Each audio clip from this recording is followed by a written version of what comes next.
Элекеге район башлыгы Ренат Фәрдиевка куелган истәлек билгесе янына бергә эшләгән хезмәттәшләре, якыннары җыелган. Музей хезмәткәрләре улуг шәхеснең эшчәнлеген яктырткан фотокүргәзмә әзерләгән. 15 июнь аның туган көне. Быел Ренат Шаяховичка 67 яшь тулган булыр иде. Аның истәлеге белән истә тотып, аның уйлаган уйларын, ниятләгән эшләрен гамәлгә кырып, киләчәктә дә матур итеп, зәйдәләр белән эшләргә язсын. Ренат Фәрдиевнең хезмәт эшчәнлеге бөтен тормышы Зәй районы белән бәйләнгән иде. 1999 елдан 2008 елга кадәр ул район башлыгы вазифасын башкара. Зәйне төзек, мотор итү өчен күп көч куя. Районыбыз икътисади социаль үсешенә зур өлеш кертә. Кеше китә, эзе кала ди халык. Ренат Фәрдиев зәйлеләрне яратты. Кеше кыйммәтен аңлый белде.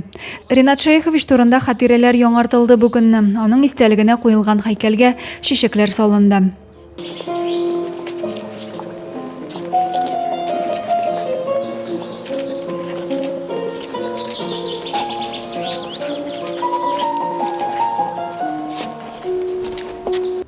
Адилә Борханова, Александр Тимофеев, Максим Майоров, Зәй хәбәрләре.